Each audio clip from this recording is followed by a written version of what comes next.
Halo semuanya, selamat datang kembali di bagian kelima dari episode 1 ini. Saya akan menunjukkan bagaimana cara membuat thumbnail untuk YouTube. Karena pada prinsipnya kalau kalian bisa membuat wallpaper seperti ini, maka membuat thumbnail pun bukan hal yang sukar buat kalian. Nah, kalau kalian bertanya-tanya, kenapa dalam mengunggah video di YouTube itu perlu yang namanya thumbnail? Menurut beberapa YouTuber, bahwa thumbnail itu pegang peranan penting untuk menarik perhatian calon penonton kalian.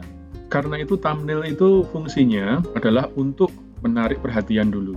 Kalau thumbnailnya nggak menarik, ya tentu aja orang akan lebih memilih thumbnail yang lebih bikin penasaran. Dan thumbnail itu juga dibilang sebagai gerbang gitu ya. Kalian punya video misalnya 10 menit, orang nggak tahu sama sekali 10 menit itu isinya apa. Karena itulah hal-hal yang tidak bisa diwakili oleh judul, maka diwakili oleh gambar thumbnail. Seandainya kalian berpikir menggunakan software online ataupun yang bisa di-download ya untuk membuat thumbnail, saya pikir itu sah-sah aja gitu ya.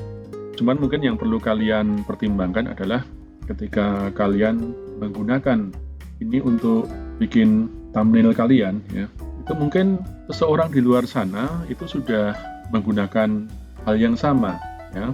Jadi kalian mungkin nggak terlalu spesial gitu ya. Contohnya ini ya, saya menggunakan canva.com, tapi usahakan sedapat mungkin agar kalian tidak menggunakan template itu mentah-mentah ya, supaya thumbnail kalian bisa custom.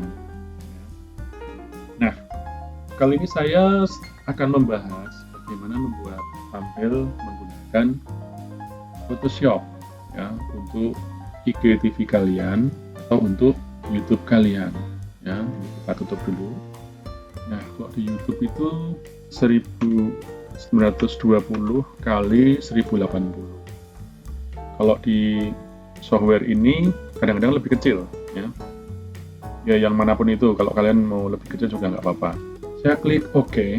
Nah, kalau dari beberapa YouTuber itu memberikan saran bahwa satu, kalau mau bikin thumbnail itu yang isi videonya relevan dengan judul.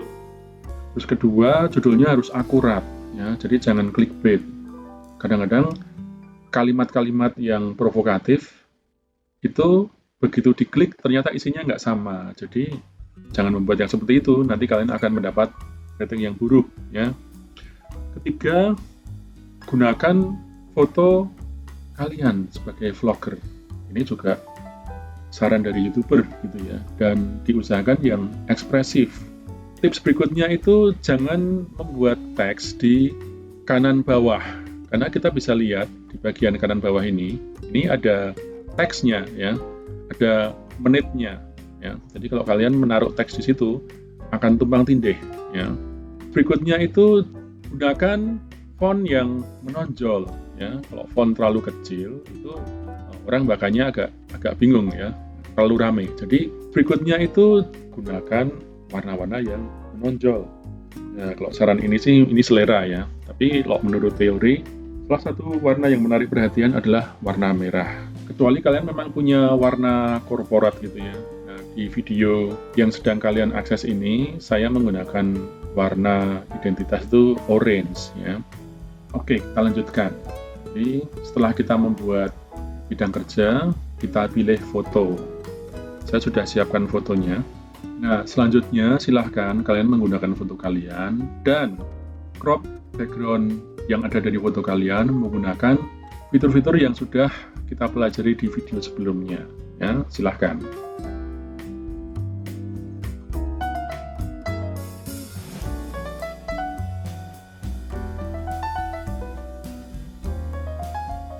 Oke, saya sudah selesai menggunakan fitur Select and Mesh untuk mengedit gambar. Mungkin kalian bertanya-tanya, kenapa gambar ini tidak bersih gitu ya?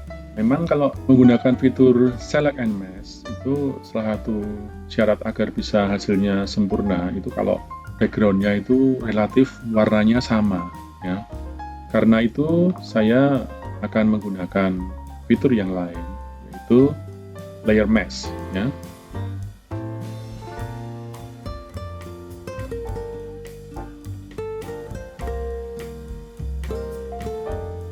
Oke, kalian mungkin kalau sudah puas dengan seperti ini ya, ini sebetulnya masih bisa diedit lagi ya. Ini saya buat copy-nya dulu. Terus agar layer mesh ini bisa kita edit lagi, misalnya mau dibikin black and white gitu ya. Itu ini langsung bisa ya, black and white. Nah, kalau kalian mau adjust lagi, bisa seperti ini ya, black and white-nya. Black and white ya. Terus kalian oke. Nah, seperti ini ya. Terus kalian adjust.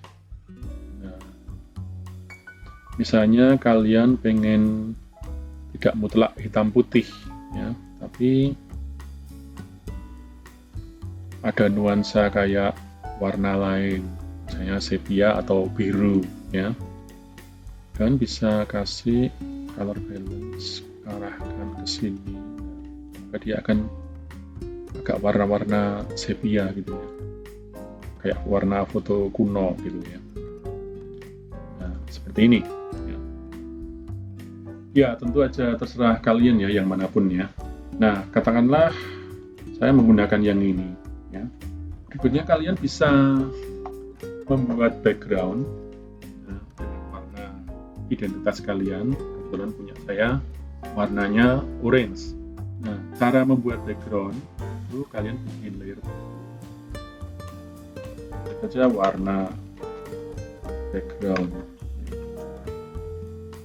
Nah, kalian bisa dengan cara mengklik ini ya, paint bucket tool. Paint bucket tool itu apa? Ini ya, kalau saya klik di sini ya, ini petunjuknya ya.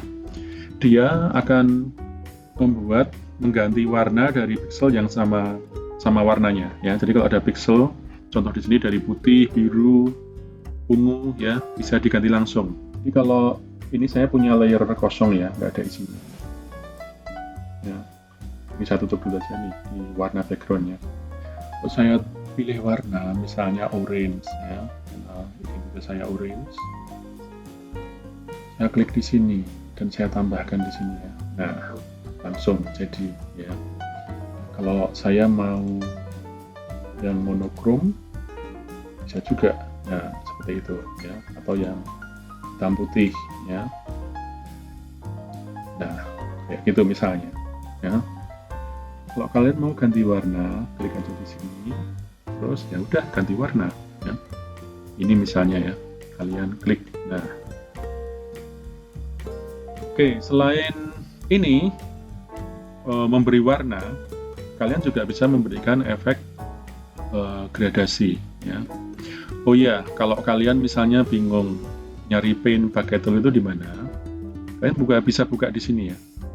Nah, di sini, ini sudah saya terangkan beberapa waktu yang lalu, episode sebelumnya ya. Nah, selanjutnya saya mau jelaskan gradient tool itu apa.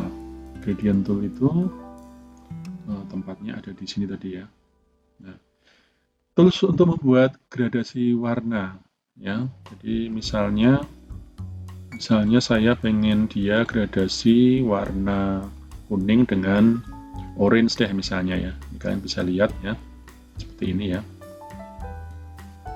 Juga hasilnya bisa kalian cek ya, mau seperti apa. Ini kebetulan dia, kalau ini kan dua warna ya.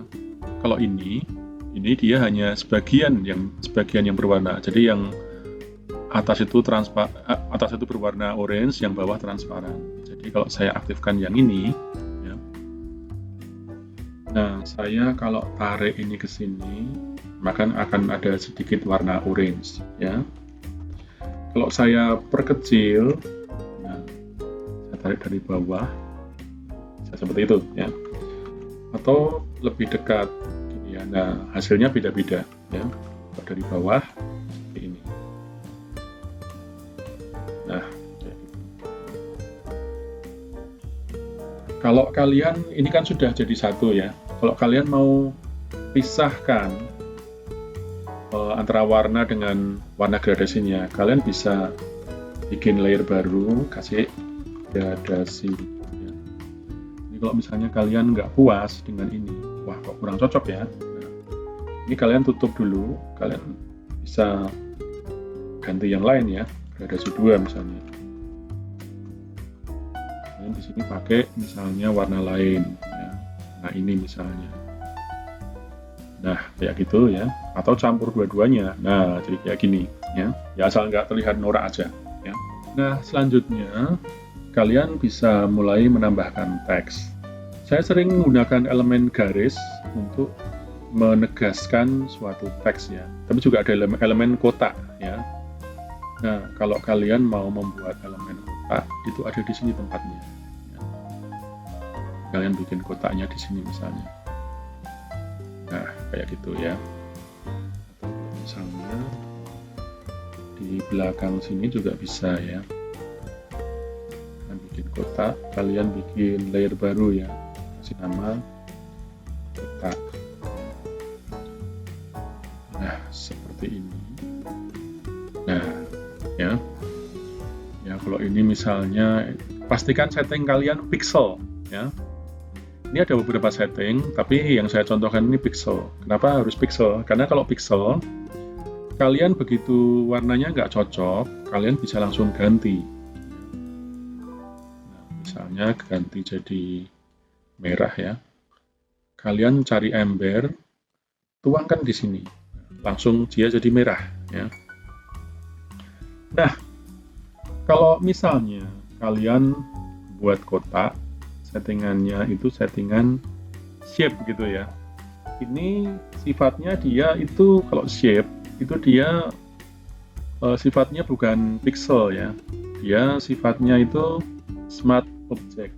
Jadi kalian mesti setting di sininya dulu ya. Misalnya nggak ada garis hitamnya gitu ya. Ini garis hitamnya kalian nolkan misalnya. Kalian buat lagi shape. Nah, masalahnya kalau bikin shape ini ya ganti warnanya harus dari sini ya. Misalnya ini saya ganti ya, saya ganti ini. Nah seperti itu kan. Dan kalau menurut saya ya dua-duanya punya kelebihannya. Tapi dalam kasus ini saya lebih rekomen pakai pixel dulu aja ya. Jadi kalau misalnya tidak cocok warnanya ya, relatif lebih gampang. Kita tinggal menggunakan paint bucket tool dan dituang di sini. Oke, selanjutnya kita bisa bikin judul thumbnailnya dengan mengaktifkan type tool ya. Tinggal diketik aja gitu ya. Klik ini type tool.